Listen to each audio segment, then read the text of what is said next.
The Executive and the Mystic podcast, co-hosted by Fred LeFranc and Kristina Wiltsee, where wisdom meets business.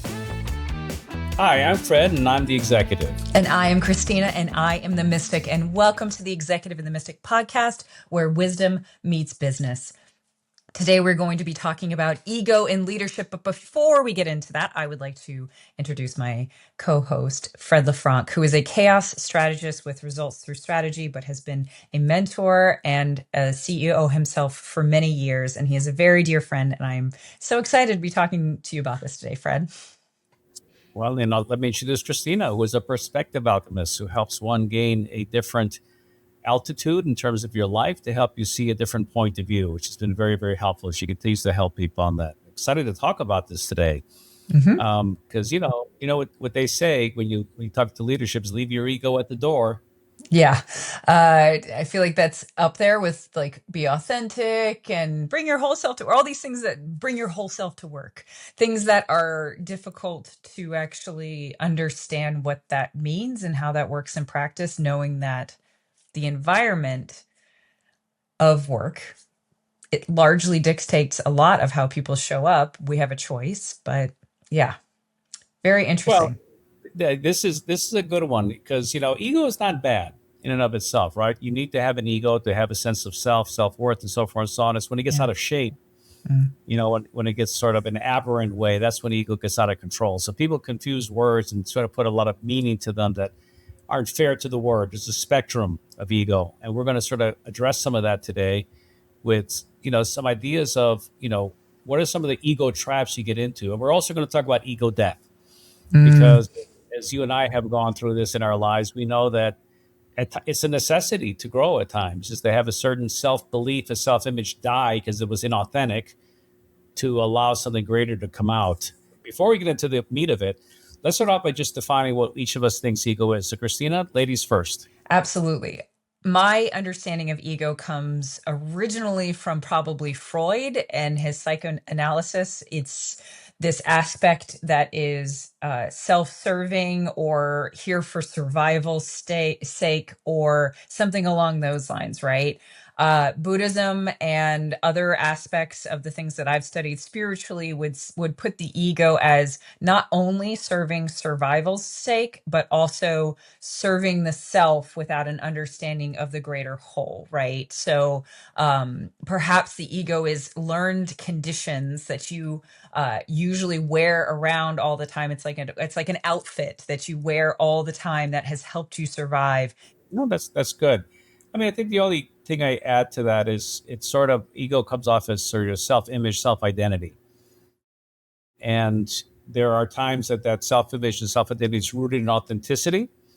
So it's not an unhealthy ego. And then the times that the ego is rooted in things that are sort of false or inauthentic or exterior to oneself, trappings of power sort of thing, that I think it becomes aberrant. So I think it works in this conversation to use a combination of both definitions. I agree. And if we look at it as a range, right, it's a range of when it's conditioned to act and behave in a specific way, that's when it's a self-image that may be self-promoting or whatever the trappings are.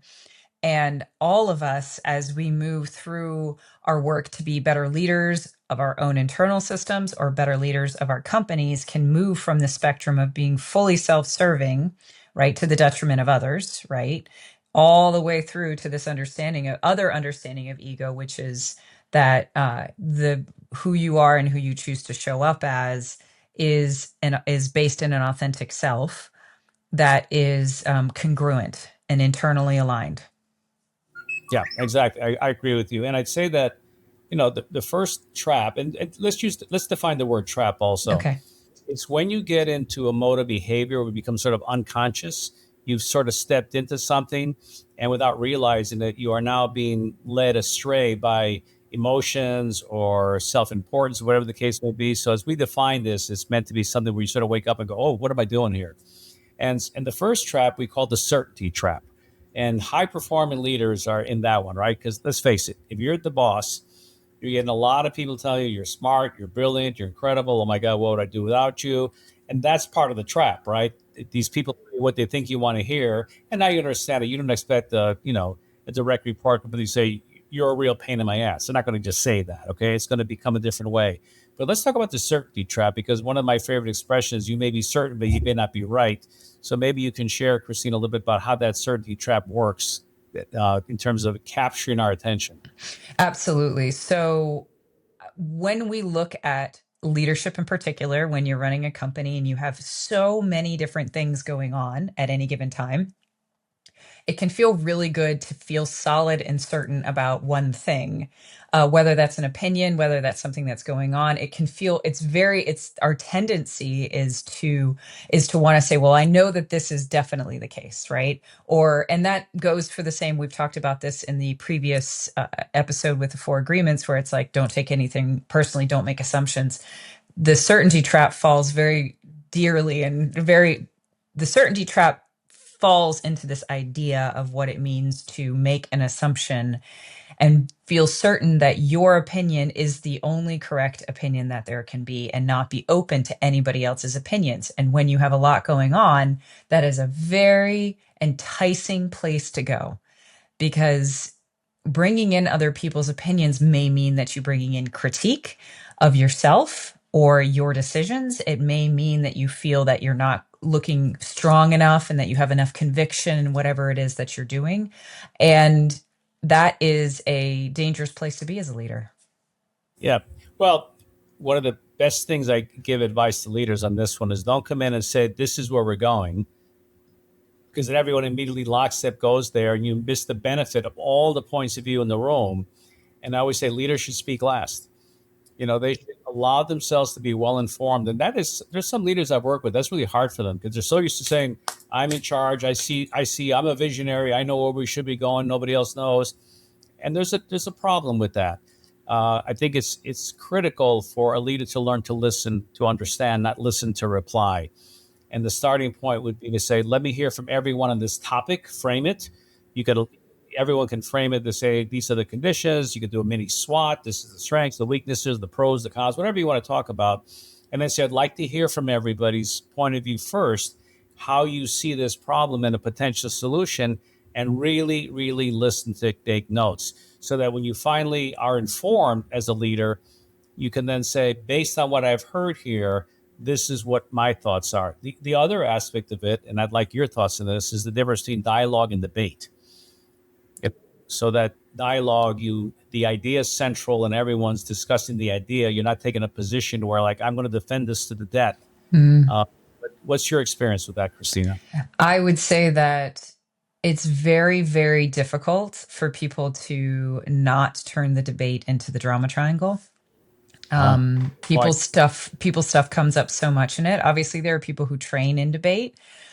Hilariously, I think that there can be people who are very good at debate, but it also makes it so that they're not really open to other ideas, and they're not into changing their own perspective.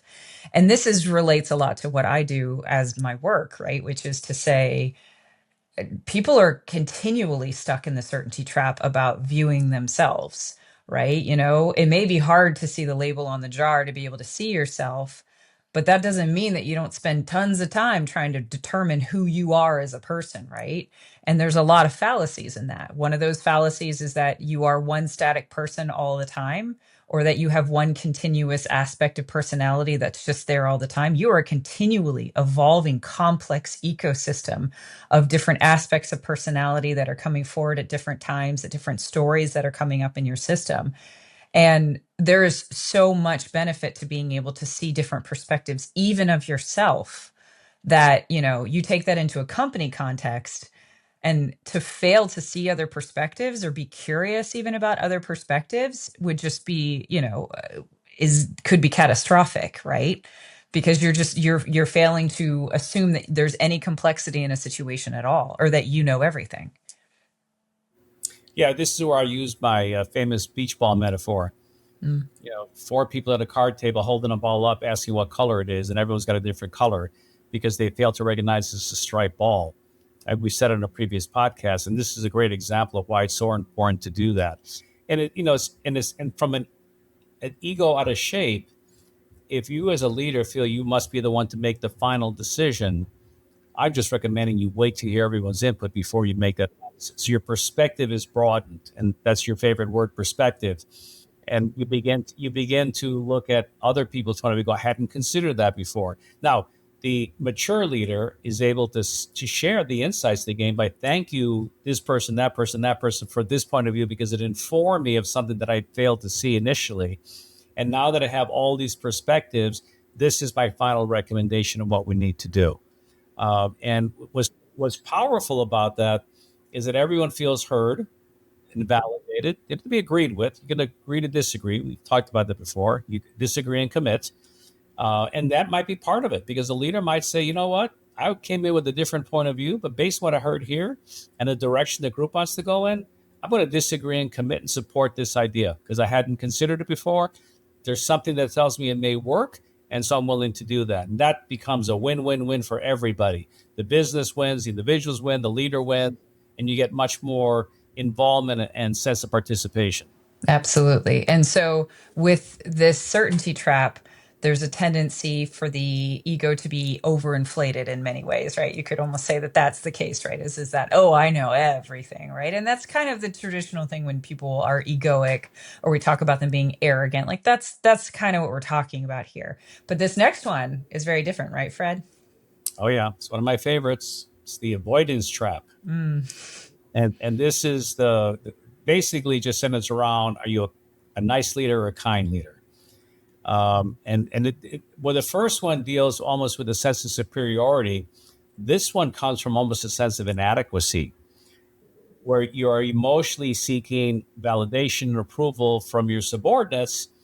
Maybe you didn't get enough from mommy at home, but it's a disaster in the workforce because the avoidance trap essentially sets a leader up to avoid all conflict, avoid all confrontation, or what is perceived as that. So, Christina, why don't you just give us your point of view of what that really means? Yeah, absolutely. It's funny you say, oh, maybe you didn't get it from mommy at home. And I mean, there's some validity to that understanding, which is that avoidance as a concept in a person, whether it's you're looking at attachment theory, which directly relates to relationship that you form, how you form love, right? Which is a theory around how you form love, whether you're avoidant, anxious, or disorganized, which is a mixture of the two of anxious and avoidant, is that ultimately one of the things that a lot of people are taught is this understanding of what it means to never want to actually address conflict and instead spend and do everything you can to avoid it, with the understanding that you think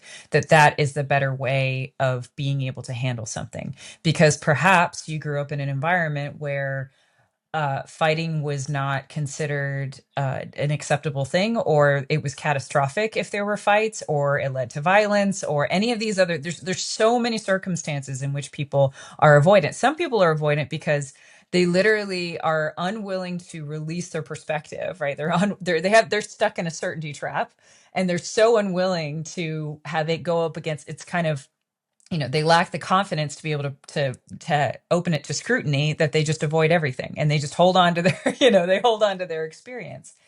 This is extremely common in our culture, and as a leader, having avoidance, and as whether it's a leader in your system, whether it's a leader in your family, whether it's a leader in your company, having avoidance means that so many conversations that could easily de-escalate are oftentimes nurtured and escalate, and will oftentimes find a catastrophic ending. Yeah, in my career, I had to go through this process. When I was a very young manager in my early 20s, I wanted to be buddies with the people that worked for Yeah. me. I thought that was the thing to do.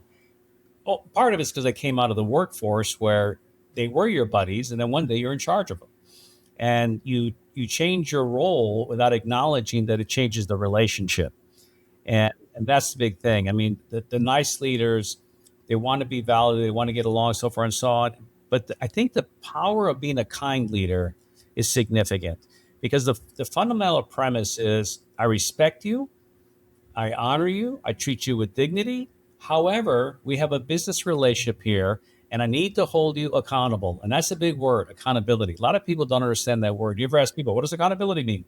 And they don't really understand. And the simplest way I could say is if you think of the word responsibility in relation to accountability, responsibility is the activities that get to the result, accountability is the result. Okay. Did you achieve the result or not?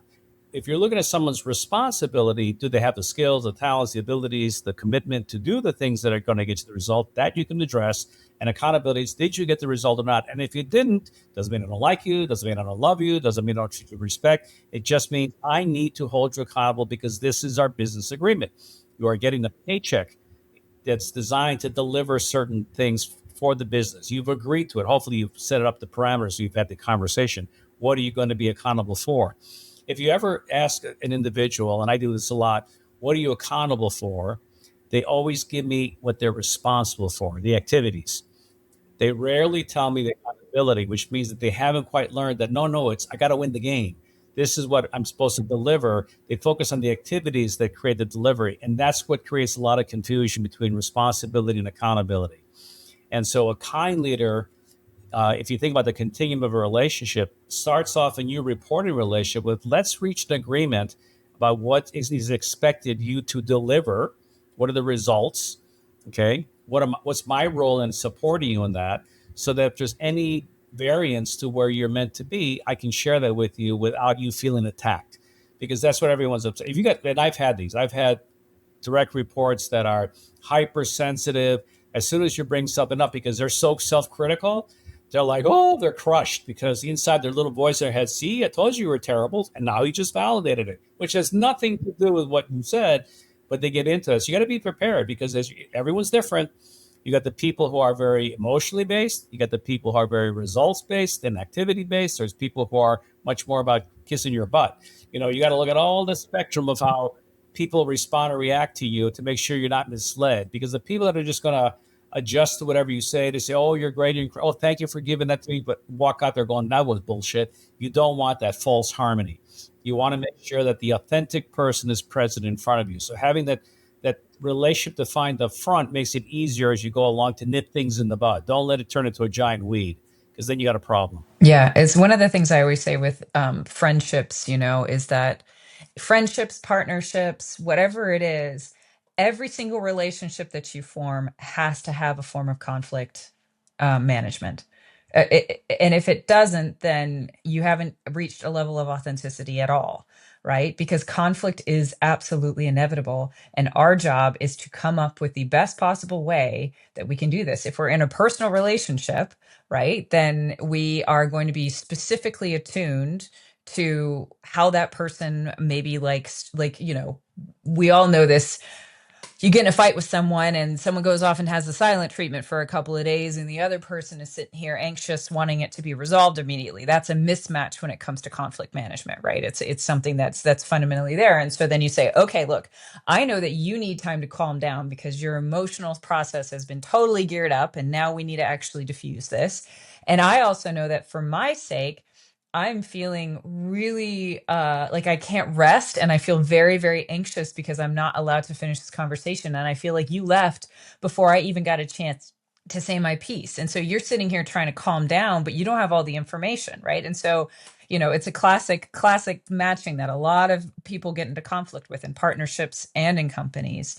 And, an example of how to resolve that would be, okay, how can we step away for a short period of time? We're time boxing that you're going to go away for 2 hours, and the person who needs that time away is going to go away for 2 hours, and they're going to work on calming down, right? Which is going to give the person who needs to say something immediately the understanding that, oh, I'm just not in the silent treatment for how many days? How many days are you not going to talk to me before it comes up again, right? And Yeah. so you're working to create a management for the conflict that serves both people's inner children, right?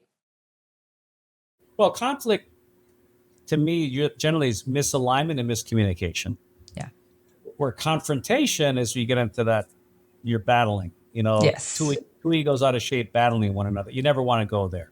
Yeah. And the reality is we learn conflict resolution at home, and sometimes it's not good practice. You got, if you got the parents who just sort of like scream at each other like two TVs facing, everyone's talking but no one's listening. There's one. Then you have the ones that avoid by we're not going to say anything, going to pretend it doesn't exist. And all families have the unwritten rules about what we don't bring about at the dinner table. Those practices brought into the workforce don't work. No, no. And we have to relearn that. I mean, in a separate podcast, we're going to talk about the role and importance of self development for a leader in order to lead. Not today, but this one here, the avoidance one, is a classic one because we don't know how to fight well. And then you learn if you ever go into therapy, you might learn mirroring, where you repeat back what you just heard, just to make sure the person feels validated that I heard you, not that I agree with you, and while the conversation goes really, really slow, the clarity goes way up. And it's ultimately all about clarity. I mean, the best definition for communication I ever heard was transferring meaning to achieve understanding.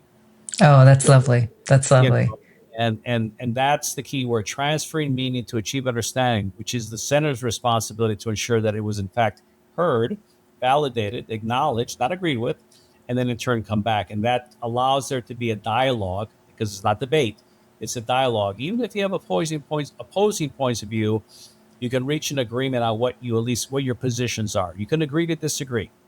That's Mm. that's the key thing. Yeah, I can joke that I probably learned some of the most kind of some very, very ruthless argument tactics. And when I got in a relationship with my husband, uh, I had to realize that I really had to decondition a lot of those. I've spoken jokingly in the past about, not jokingly, but kidding on the square sort of thing, like truth of that I really love to argue because so much of arguing I got my way because I was really good at arguing, right? And so and then all of a sudden you get into a relationship with a person who's not used to arguing and they're not used to like debating in that kind of way, and you're kind of railroading them all the time. That's not really fair, right?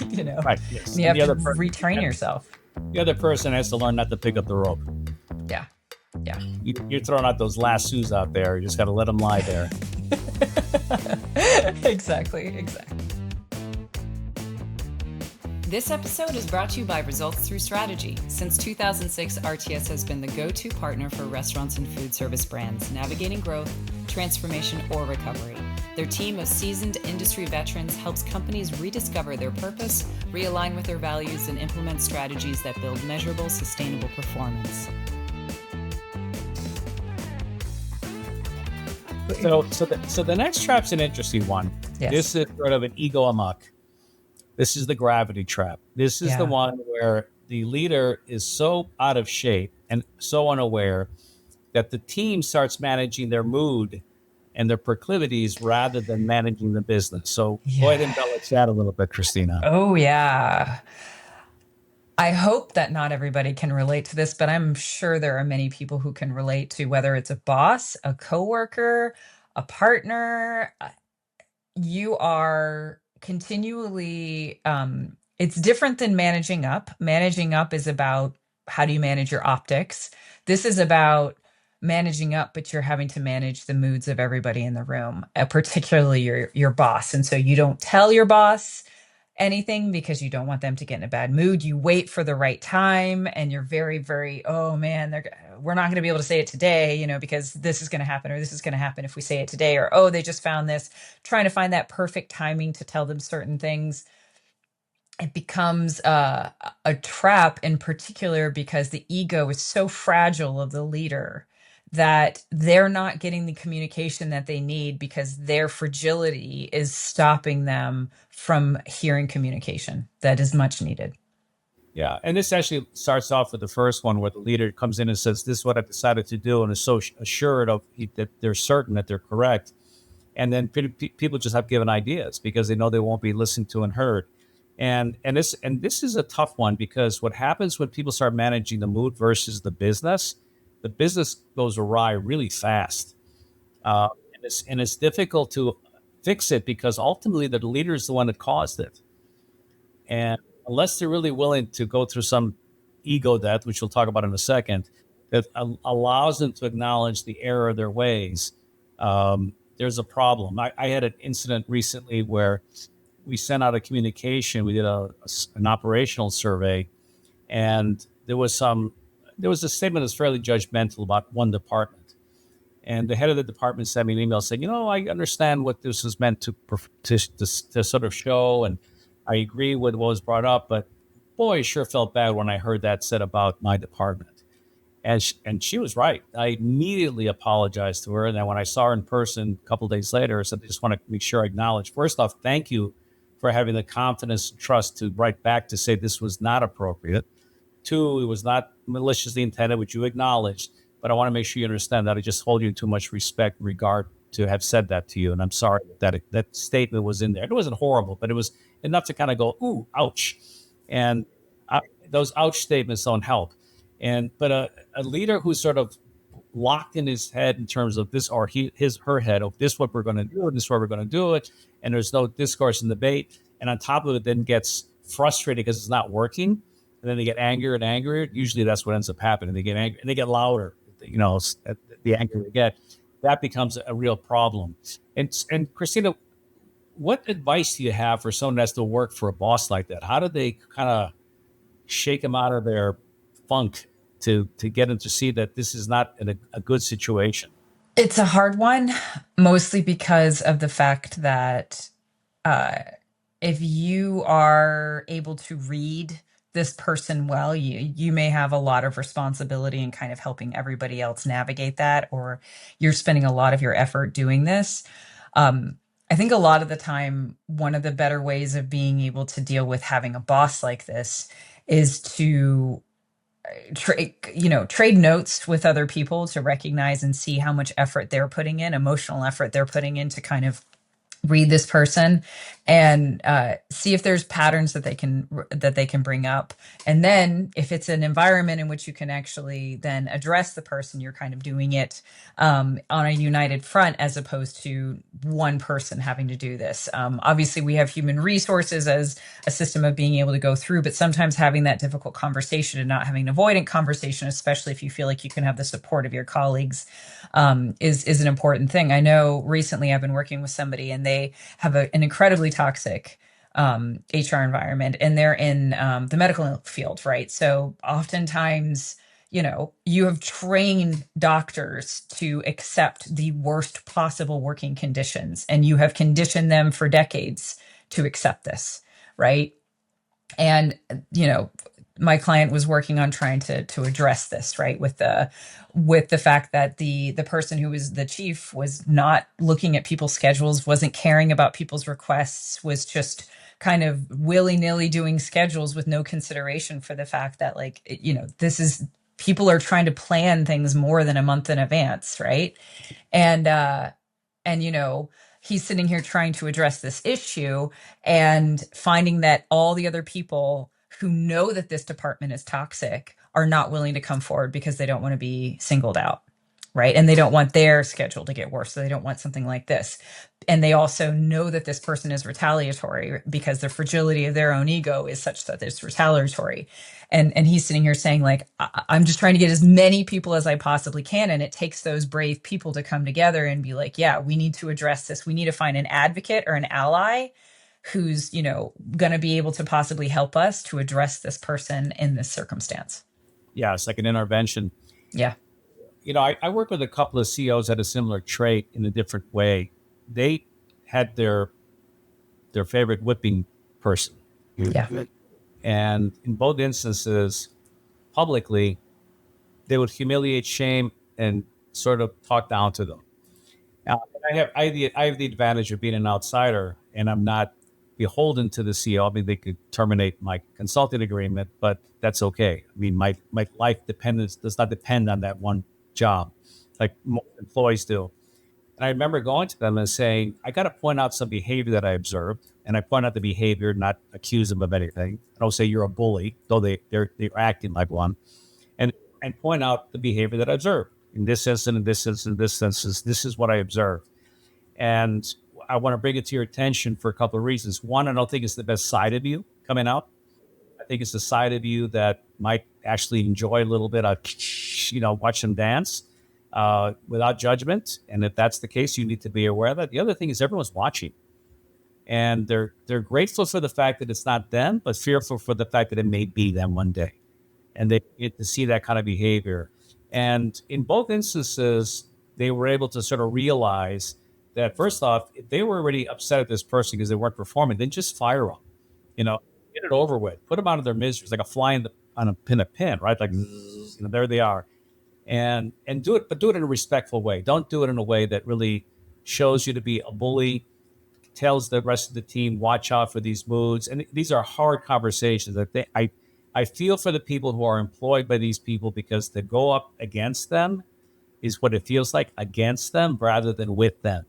And the conversation needs to be with them, because part of the thing that I try and do is point out when I see good behavior, to say, look, I see this behavior, it's generous, it's kind, it's thoughtful.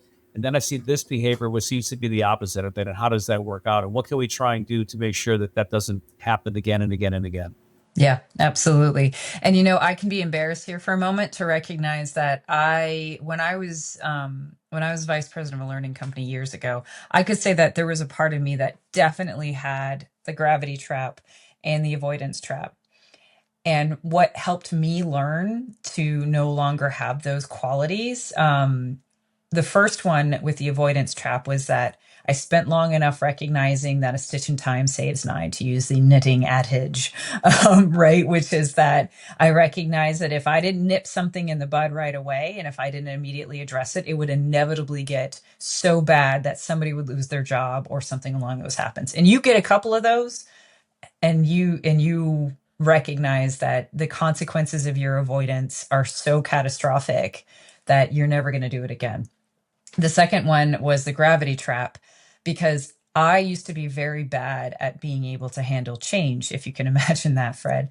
I was very, I would always have a very strong reaction. I joke, I joke, but I also use this as a tool with a lot of my clients. As I say, someone's like, are they a no yes person? Are they a yes no person? Are they a yes no person? Like, really being able to understand how a person reacts to a change or being asked to do something is really important. I am a no yes person. Like, I'm a no yes person, right? Somebody asks me something immediately and I will just say no without even hearing it, without even thinking about it. I just say no, because I have this I don't do it as much anymore, but I used to have this really knee-jerk reaction to being told about change or something that needs to happen, right? I would immediately say no. We need to check in with your kids to see if that still happens.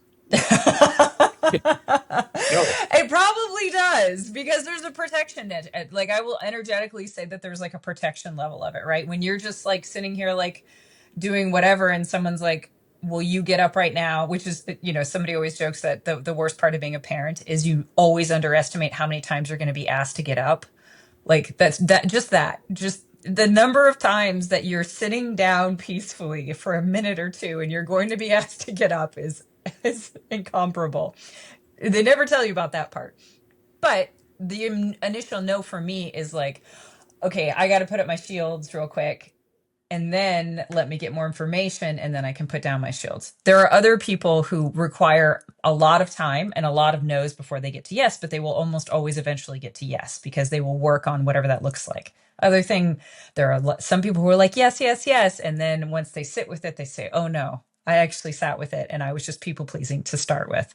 And so, what it took for me to move out of my gravity trap was it took a very trusted colleague to say, jokingly, I once said, I'm really great at change. And they said to me, no, you're not. You're awful at change. That's great. And I said, what? Really? And she was like, oh yeah, you're bad. And it was it was just that moment of being like, oh wow, okay, gotcha. And that moment was a absolutely pivotal moment, because no one was being sycophantic. No one was trying to do whatever. It was somebody whose opinion I wholly trusted. It was jokingly made, and it was made in a position when I was ready and receptive to be able to handle it. Oh, that's great. Well, let's get on to the next stage, because we've identified the three traps, and now we want to talk a little bit about how, as a leader, you might help yourself at least reflect on your behavior. You may not know whether it was good or bad. You don't have the favor of what Kristina just mentioned, where someone came up to her in a joking way, but truthfully say, hey, by the way, you're really bad at change. And that's sort of the heart, mind, and gut check, because I think those are three different aspects of our humanity. A lot of times we get in trouble, as you described the traps, because sometimes we're just stuck in our heads, right? The ego sometimes it becomes just driven by our logic, fails to have the empathy, which is in your heart, to make sure that people understand that I'm sensitive to you. I want to hear from you, or the gut, which deals a lot with sort of safety and is this the right thing to do or not? And so maybe we can walk through that a little bit, Kristina. So let's start with the heart. Where does the heart come into play here? Well, we see the heart as the leader of the system, and this is not some sappy "your heart's supposed to lead the way." This is the science that's coming out with our understanding of heart rate variability that can measure heart rate coherence, heart mind coherence, and how the electrical systems that are existing in the heart are actually superior to and meant to be dominant over the mind, or even the enteric system, which is the gut. That heart is meant to be that really central area, and that one of the reasons why breathing into your heart and taking deep breaths is a way that you can kind of disconnect some of the pathways that may be firing to say, oh, I'm really angry or I'm really bent out of shape. And by going back to your breath and really heightening that heart mind, you're able to check everything in a very different way. It's also the way that you're coming at something more holistically. What do you think, Fred? Well, you mentioned heart mind coherence. Let's not assume everyone understands what that means. You explain that first, and I'll answer your question. Yeah, absolutely. So the understanding that if you were to fully sync everything in your system, if you were to, I mentioned heart rate variability, right, which is the way that you measure this, that that dominant system of the heart, it starts to not only become dominant, it starts to actually sync the mind, and as a result of that, your body feels more calm. You can get into it's a contagious state and a beneficially contagious state, in the sense that if you're in coherence and you go into a meeting with coherence, then you can give it to everybody else in the room, especially if they're breathing or they're washing themselves or they don't feel like they're in a stress response.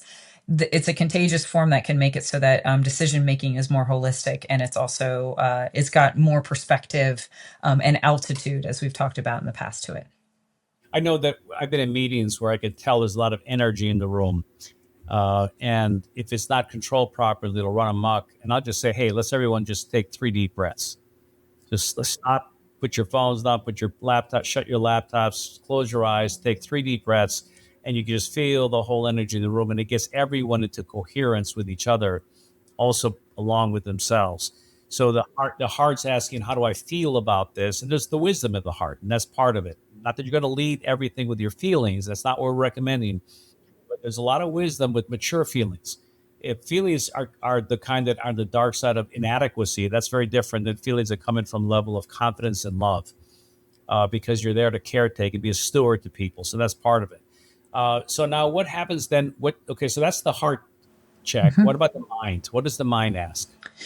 The mind is going to ask about this idea of, it's analytical. It's going to be problem solving. That's its job. Its job is to look at something and understand transactionally, maybe strategically, if it's been trained in that way. The heart is actually a bit better at the strategic stuff, I would say. But to be able to look and see all the facts, information, and the connections that are happening between different things that are apparent and stated.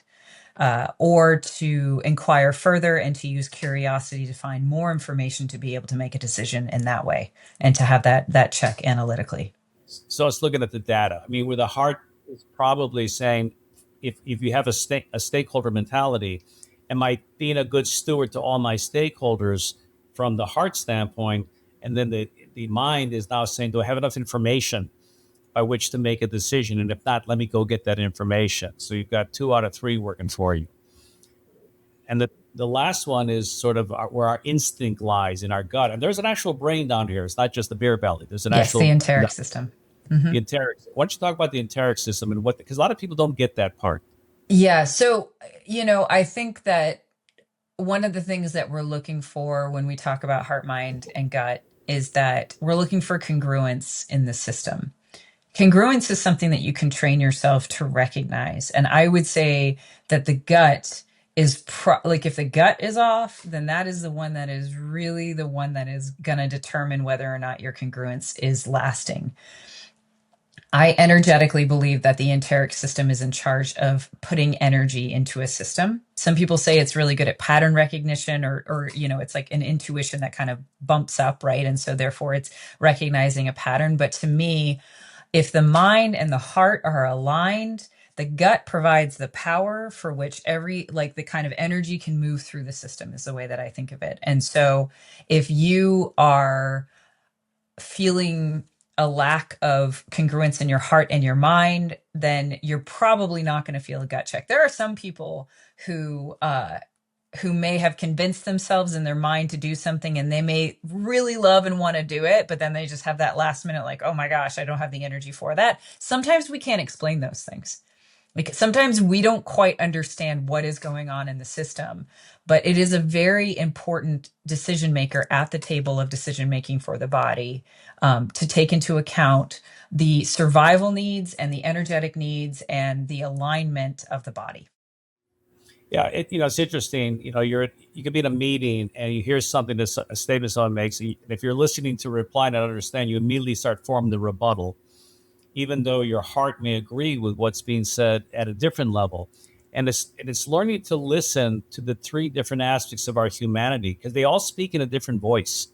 They really do. It's a different kind of, like your gut instinct, which is what they call it, is very different than what you feel in your heart and what you think about in your mind. And if you do a quick 3-second scan, what do I think? What do I feel? And is this safe? Do I have the energy for it? To your point, you'll be surprised how quickly you get yourself into alignment to be able to respond to someone's statement, right? We always get the impulse, and we talk about self-awareness. Self-awareness means you learn to choose a response. You don't just have a reaction. And that's the difference between us and animals. Animals have instinct, period. That's all they have. Where we have the ability to choose a response, even if our initial urge might have led us in the wrong direction, the ability to choose the response, and it all happens in milliseconds. This is not like a prolonged thing. This is like in slow motion. When you're in the zone, everything's in slow motion, but it happens really, really quick in real life.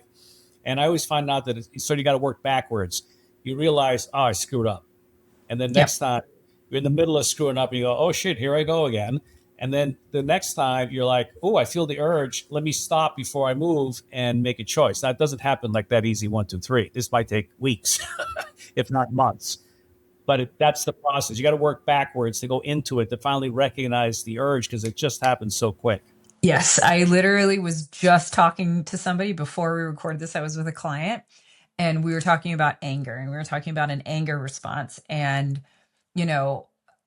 they talk about, oh, well, they told me the kind of steps that somebody had told them in order to not be angry. And one of the steps was, figure out how you're feeling and then figure out why you're feeling it. And I said, when do you have time to do that? When do you have time to do that? Like, that's not a thing. Like, no, you could figure that out later, because it'll let you know when your triggers are. And it's always good that especially if you have an anger management issue, to be able to go back later and say, like, oh, look, this person triggers me all the time, and they trigger me when they say this. And how do I, and so what I said was, I did exactly what you said. I said, we are going to do box breathing. And for anybody who's aware of box breathing, it's called a box because it's 4 counts in, 4 counts holding in, 4 counts out, 4 counts holding out, right? So it looks just like a box, right? And I like to associate the 4 counts with the 4 fingers. If you have 5 fingers on your hand, is that you're 1, 2, 3, 4, 1, 2, 3, 4, 1, 2, 3, 4. Someone gets really good at box breathing, and then I get them to look at a sensation in their body while they're box breathing, if they can, right? Or even while they're just doing this part, right? Like, because you're conditioning your body to breathe, to create an observer, to create some distance from the sensation that's going on. And you're kind of creating a pneumatic device, right? Or in this case, a kinesthetic device, to help people jump out and create just a little bit of distance from that sensation. Because as we know, Many meditators will learn that it goes sensation, reaction to sensation, thought, which is reaction to which is the reaction to the reaction, and then it cascades from there, and that just multiplies and multiplies and multiplies and multiplies and multiplies, right? The sensation is the beginning of that, and then you have a reaction to the sensation in the body, and then you usually have a thought associated that tries to make sense of it. Happens in a millisecond. You may not be aware of it. Suddenly you have heat in your body and you know you're angry. And then it just cascades from there. And that's what the self-awareness comes in. Yes. So let's go to the last part of this whole thing. The idea that I mentioned ego death at the very beginning, and it sounds scary to people, and it's important to understand ego death is not self-erasure. You're not physically dying. And it's not even necessarily an emotional death in that regard, but it's the death of a self-image that is false, that maybe isn't you. A lot of the times people think that what hurts them is what they don't know. Sometimes what they believe to be true hurts them more. That's not really true, and so this is where that authenticity comes out. So let's talk a little bit about ego death, and maybe Kristina share some of the instances where ego death may occur. I mean, I know what I've been through in a divorce, loss of a job, the death of a loved one. Sometimes there are things attached there, but what others would people come up with in a professional or personal encounter? Yes. The bigger ones, like you just said, oftentimes the biggest ego death is the death of the same sex parent, if you were aware of them, or even sometimes when you're not aware of them, and they weren't involved in your life. In a work setting, it can be, being demoted, being promoted, even can be an ego death. Any kind of drastic change that fundamentally shifts your view of yourself is going to most likely knock something loose, which is then going to make it so that you are in this place of ego death. And Fred's absolutely right when he describes it. I kind of think of it as you're like a kid who's growing up. We're always kids growing up, right? And our understanding of things. And I use a kid because the idea is that you outgrow your clothes. Your ego is your clothes, right? And we don't necessarily want adults outgrowing their clothes, right? So let's associate it with kids, right? But the idea is that you're outgrowing your clothes, and any period of growth that is usually directly associated with change and rapid dramatic change is oftentimes going to lead to an ego death. I recently went through an ego death process that probably lasted 3 to 4 months, maybe even longer, maybe 4 or 5 months. And it was directly associated with difficulties I was having with my house and how the choices that I had to make around that, and like what that situation was then prompting me to look at myself. Right. And I help people through ego deaths all the time. And it's still, like Fred said, it may not be emotional. It may not be like an emotion, but it's going to be emotional most likely, right? Like if you're doing the work and you're actually feeling and you're actually getting in tune with what's going on with you, you're probably going to feel some pretty strong and shifting emotions. Yeah, because it is a death. It is a death. It is. And when I said at the beginning that ego death is not self-erasure, it doesn't mean you become weak. You don't speak up or anything like that, but it's about recognizing when your ego is out of shape versus balanced and in shape. When you have alignment, a healthy ego is a wonderful thing. When you're out of alignment and you're acting in aberrant ways, or you're angry or bitter or resentful or snide or those kind of things, you have the kind of that snapping towel culture, the zingers. I call it a zinger culture. And I'm a recovering zingerholic. I grew up in Chicago, so on the streets of Chicago, that's what you did. I won't use the term, but what it was, but you're just busting each other's chops constantly. That's almost a sign of love and affection, but you don't realize till later on, it just creates an environment of not being safe. Yes. So it's one thing to do it in the corner neighborhood, the other thing to do it in a boardroom. It doesn't work really well. Yep. And so it's about coming in a way where the idea is that humility is not thinking less of yourself, it's making room for the truth. And the most powerful thing, and Kristina used to talk about this all the time, when you're facing those 3 traps, is to be curious. And that's where you start asking the questions: what does my heart feel? What does my mind think? What does my gut say about the safety of this or the energy for it? And that curiosity of asking those questions allows you time to reflect very quickly. It all happens in milliseconds, and then make a different choice. And so ego death, while painful as hell, I can attest to that, is necessary for growth. It's the snake metaphorically shedding skin. That's why in ancient cultures, the skin of the snake is such a powerful metaphor. That's what we're trying to do. We're shedding things that no longer are clothes that we've outgrown, our beliefs of ourselves that are no longer valid, beliefs about others that are no longer true. We've seen this in society. So, civilization has gone from having slaves everywhere to basically slavery is not considered acceptable. It still happens in parts of the world, but by and large, it's gone. And there's other aspects of it. And this is not about becoming more liberal. It just becomes more respectful of the other individuals in our world. Yes, absolutely.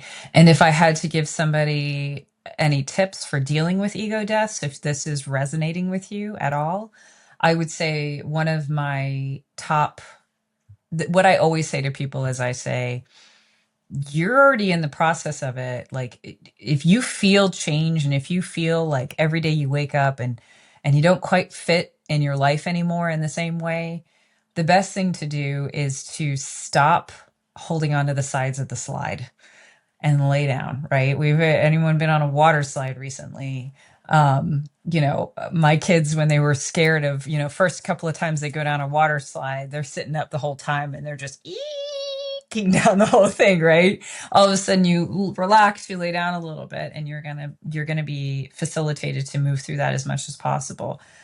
If you can orient yourself while you're in that space, if you can recognize and say, I think I may be letting go of this and I'm struggling to let go of this. How can I facilitate letting go of this? Recognizing that rarely does an ego death happen that does not benefit a person in the long run. And I know that's a crazy thing to say, but I really believe so. No, I agree with you. Yeah, the reality, the ego death sounds negative when you hear it, but it's the epiphany.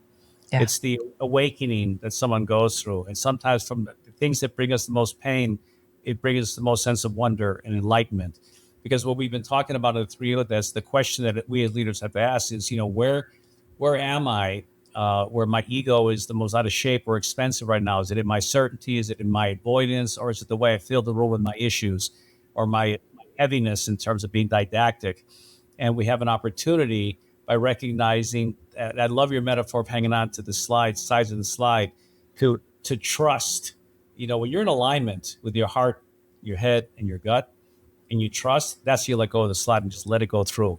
Yep. And that way you can avoid, I would say pain's inevitable, suffering's optional. You can eliminate the suffering. Whatever pain you have it. You move on, and you just become a better person for it. Yep. Brilliant. Good. Well said. It's been a great conversation today. Yes. And so for the audience here, again, if you have any comments, questions, please send them to us. Subscribe. Very, very important. And listen to the rest of the episodes. Look forward to our next one. Thanks, y'all. The Executive and the Mystic podcast, co-hosted by LeFranc and Kristina Wiltsee, where wisdom meets business.